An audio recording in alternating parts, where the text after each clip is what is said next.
Hello everyone, this is Mr. Lawback. I hope you are doing well. In this video, I am going to go over the Stamp Act of 1765. We're going to go over the background on the Stamp Act and other related laws, the reaction of the colonists to the Stamp Act, the reaction of the British government to those colonial reactions, and the legacy of the Stamp Act crisis.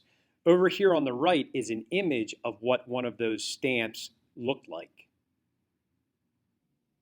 So let's start with why the Stamp Act was enacted. In short, the British needed money. Wars are expensive. War in the wilderness of America was especially expensive. William Pitt had focused on victory, not finances. Now his successors in office had to find the money to pay off an enormous government debt. In 1763, King George III supported the rise of George Grenville to the position of Prime Minister. Grenville knew that one of the most important tasks as the head of the government would be to address the mounting debt of the British government. He believed that the American colonies should pay a fair share of the cost of maintaining the empire. Like a growing number of British leaders, he was angered by America's defiance of the Navigation Acts and wanted to bring an end to the period of salutary neglect in the British administration of the colonies. Grenville began his campaign to bring the colonies to heel with the Currency Act of 1764. This act prohibited the colonies from issuing their own paper money. This forced the cash-strapped American colonists to pay British merchants in hard currency, or official British currency, which was pretty scarce in the colonies. Grenville followed up the Currency Act with the Sugar Act, which actually lowered the duties on molasses imported to the colonies, but strengthened the measures taken to ensure that the colonists would pay what they owed. Both laws added to the economic woes of the colonists, who were suffering from a post-war business slump. Many colonists criticized Grenville's acts, and some began to question the nature of the relationship between the colonies and their mother country. The Stamp Act crisis. Grenville overplayed his hand with the Stamp Act in 1765. This was the first time that Parliament imposed a direct tax on the colonies, rather than a customs duty on imported goods. Colonists now had to purchase paper with a revenue stamp for such common documents and printed items as wills, newspapers, and playing cards. To pay this tax, the colonists had to use scarce hard currency rather than local issued paper money. Not only was the British government raising money from the colonies, something Americans grudgingly accepted when it came to trade regulations, but the British revenue system was now reaching into the colonists' domestic affairs, taxing elements of their everyday lives. So the Stamp Act was a tax that affected pretty much every colonist. Americans across the colonies reacted to the Stamp Act with fury. They were being taxed without representation, in violation of more than a century of precedent during which they had managed their own internal finances in the colonies.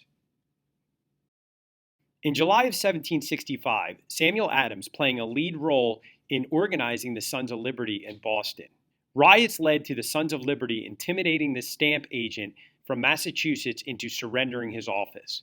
Branches of Sons of Liberty sprang up in other colonies, and other stamp agents were compelled to resign. The Sons of Liberty was a radical and very active group that tried to intimidate tax collectors and those that supported them. They would use the harsh practice of tarring and feathering. Across the colonies, leaders looked for a constructive response to what they regarded as the overreaching of the British government. Since the colonies were being taxed without representation, James Otis in Massachusetts and Benjamin Franklin in Pennsylvania argued that the Americans should be able to elect a member of Parliament. In the Virginia House of Burgesses, Patrick Henry made a name for himself when he gave a speech denouncing King George III as a tyrant. In October of 1765, delegates from the 9 colonies gathered at the Stamp Act Congress held in New York City.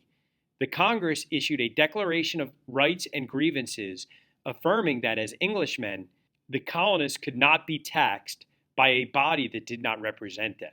Colonists began talking about economic boycotts against British goods as a way of protesting against the Stamp Act, which eventually they would institute.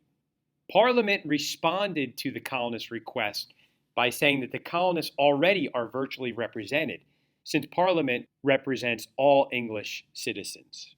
The colonists' response to this virtual representation argument was a rallying cry that would last through the Revolutionary War, which stated no taxation without representation. Adding to the anger of the colonists was the passage of the Quartering Act, requiring that colonies house and feed the British troops stationed in America. Supporting soldiers whose only role after the defeat of the French in the French and Indian War seemed to be as enforcers of unpopular laws struck Americans as the height of tyranny. As a matter of fact, if we fast forward to the Constitution, the Third Amendment in the Bill of Rights prevents the government from forcing you to quarter soldiers in your home. Grenville left office in July of 1765 and was replaced by Lord Rockingham. The new prime minister was anxious to calm the uproar in the colonies. British business owners, worried about a loss of trade with the colonies, lobbied effectively against the Stamp Act.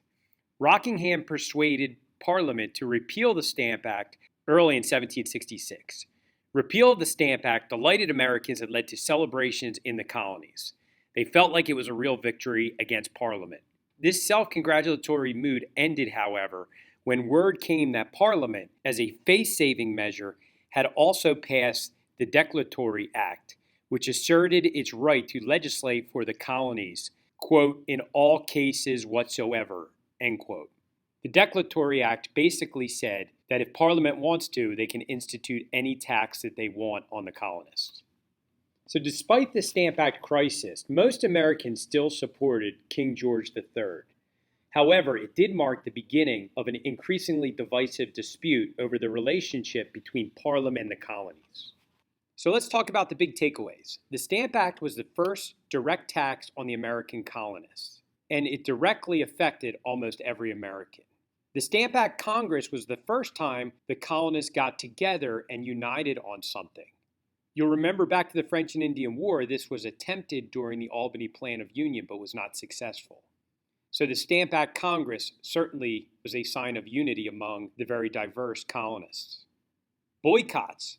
So this boycott was very successful and ultimately led to the Stamp Act being repealed. Throughout history, boycotts are used successfully when people want to get their message across. No taxation without representation was a rallying cry for the Revolutionary War.